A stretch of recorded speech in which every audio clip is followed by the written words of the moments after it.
Welcome to the Body of Art. I will be your tour guide. My name is Onochie. The evolution of art. Welcome to the virtual tour that gives a glimpse into the entire human race's evolution during some of the most progressive time periods through art.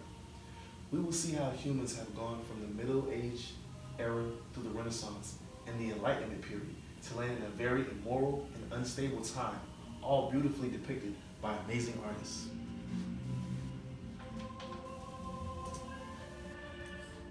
Our first stop will be Giotto's Lamentation. Giotto di Monte created Giotto's Lamentation in 1306, which is a painting depicting the dead body of Christ being held by his mother, Mary, and mourned by his followers, while angels fly overhead, also mourning after his crucifixion. Here you can see the bodies of the people around Christ and his mother holding him while the angels fly overhead. This painting was created in 1306 during medieval times. It is painted in Baroque style, which is a European style of the 17th and 18th century, characterized by ornate detail. The bodies in the painting are represented with great attention to emotion to capture the feelings of every person. Giotto uses the surrounding landscape to focus the viewer's attention to the body of Christ. He also uses the surrounding figures to help bring the viewer's attention to the vessel of the lifeless body of Jesus as he gazes into the sky at the end of his glory. Here you can see the landscape pointing towards Christ, and the bodies all centered around him to emphasize this very moment. Two of the figures in Giotto's Lamentation are facing towards Jesus, with their backs turned to the viewers, creating the illusion that the viewer is actually there. As you can see here, the body's turned around to give you that very illusion. The subject matter of this painting relates to the ending of medieval times, a dark barbaric period of human history, leading into the Renaissance, a time of forward thinking and philosophy. I believe the artist was trying to make a painting representative of the ending of medieval era and the start of a new chapter in human history. The subject matter is a direct analogy to this message and style of painting. The body showing great emotion and dexterity directly relate to the idea of an evolving human race.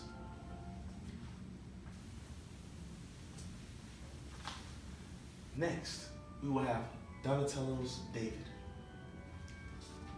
Donatello di Niccolo di Bertoldi created Donatello's David sometime between the 1420s and 1460s.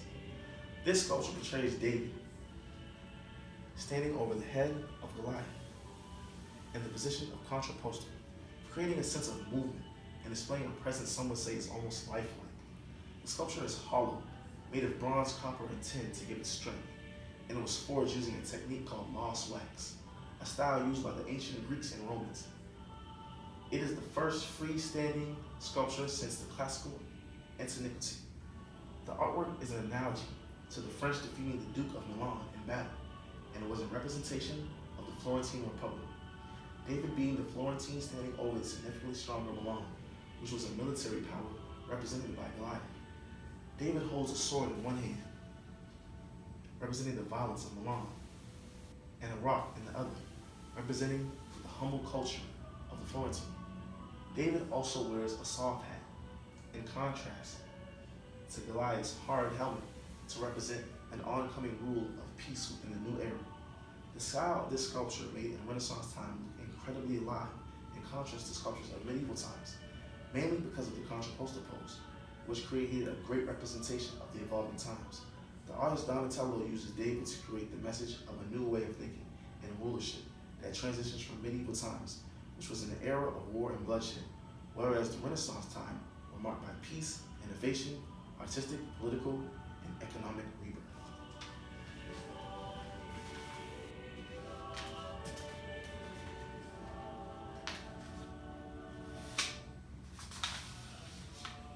Next, we will have Peter Paul Rubens' Elevation of the Cross. Created by Flemish artist Peter Paul Rubens, Elevation of the Cross was created in 1610 and portrays the body of Christ lifted upon the cross to meet his final demise. The intense figures of mere mortals lifting the body of Christ creates a theatrical moment captured in time using the Baroque style.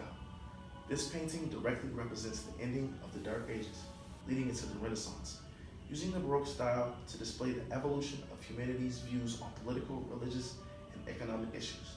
Peter Paul Rubens uses the elevation of the Christ to convey the message of humanity banding together to grasp new ideas and reach a greater potential in the new coming Renaissance era. The Baroque style helps amplify the infamous biblical scene, creating a heightened experience the viewer has while observing the 15-foot tall painting, a larger-than-life depiction of Jesus Christ in one of its most symbolic moments in history. The immensely strong bodies of men surrounding Jesus, godly vessel, create a stunning representation of art in the Renaissance era, a time where human evolution was rising rapidly. Artists began to create more realistically vivid images in contrast to previous eras.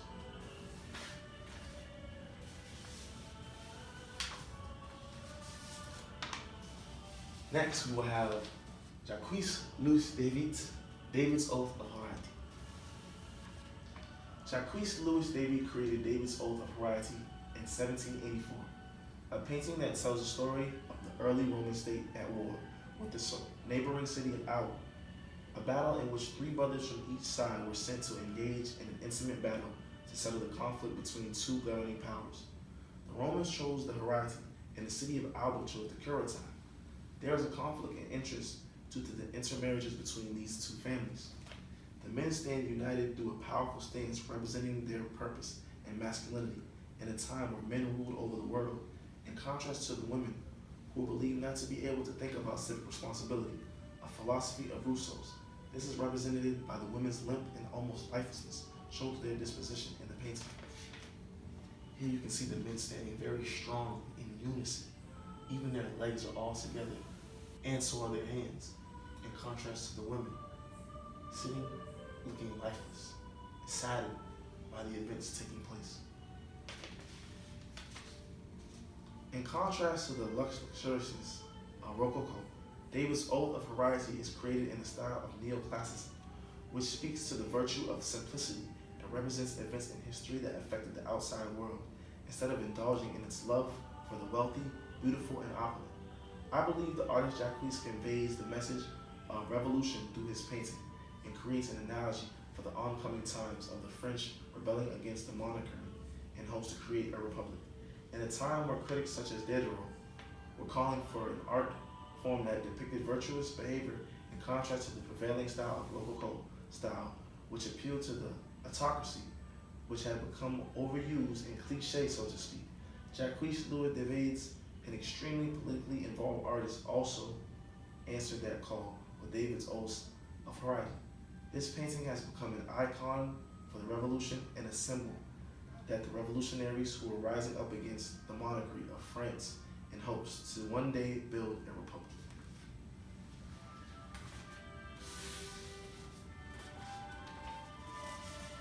Here we have Manet's Olympia.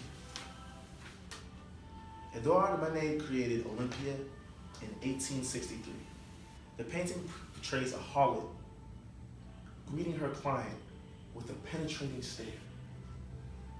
Manet gives a traditional representation of the female body of modern twist, taking away the academic art technique of space and the turning of the body and the prevailing sense of mythology that most academic artists use to portray the female body. Academic art was the stamp of government approval that had a ready market value but was becoming formulaic and expected. Manet's Olympia challenged those ideas of what art and the portrayal of the female anatomy should be.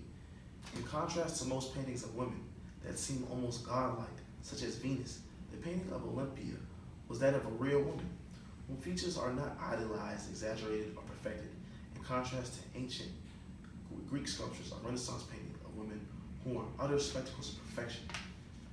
Manet creates Olympia in a two-dimensional form to take away the illusion created by academic artists and the prevailing portrayals of the nude female body, and uses her piercing stare to confront the viewer's sexual desires, if any. As you can see, her stare here looking directly at the viewer.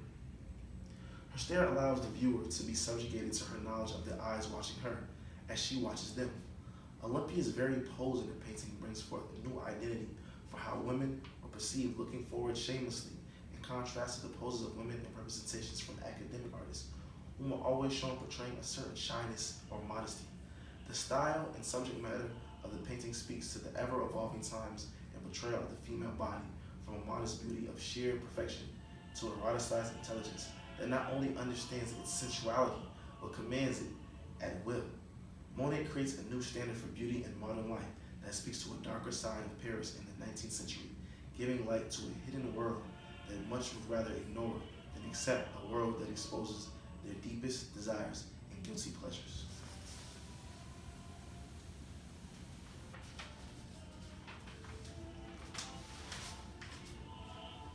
And here, one of my personal favorites, Picasso's Les Demoiselles d'Avignon. Pablo Picasso created Les Demoiselles d'Avignon in 1907. Les Demoiselles d'Avignon translates to the young ladies of Avignon. Avignon refers to a street in Barcelona associated with prostitution. The painting portrays a brothel filled with courtesans.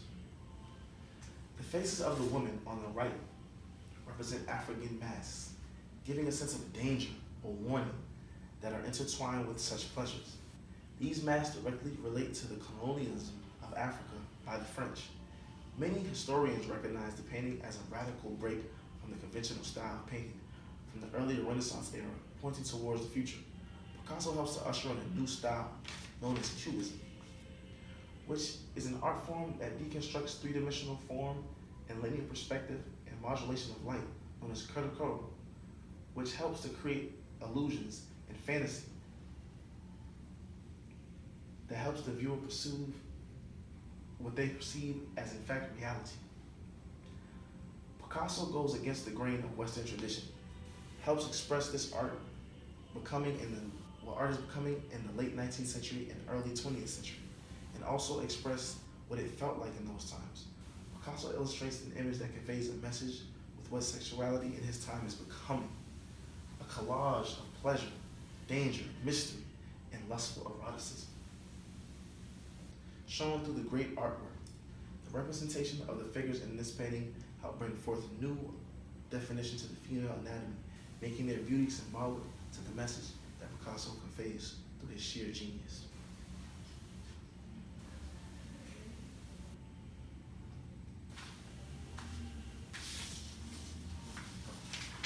Here we have Giotto's Lamentation aside Pablo's Les Demoiselles d'Avignon. Both paintings show depictions of the human anatomy that are a representation of the time in which these paintings each were made. Giotto using Baroque style, a style created in the medieval period and continued through the Renaissance, shows great detail and helps create the illusion that the painting is reality with the intensity of facial expressions and the use of three-dimensional settings. Picasso, on the other hand, uses the style of Cubism, which strips the paintings of a two-dimensional format, which spoke to the oppressiveness and flatness of the late 19th century and early 20th century.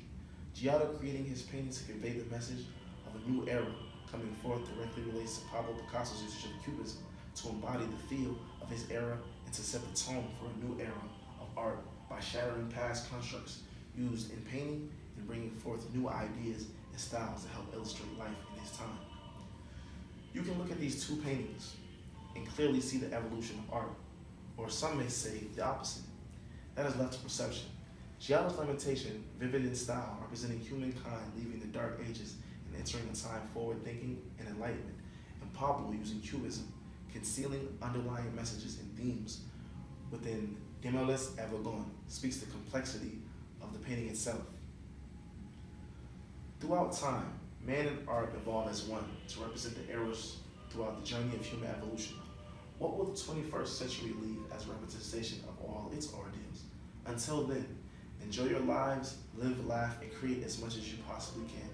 For life is art, and art is life. Thank you.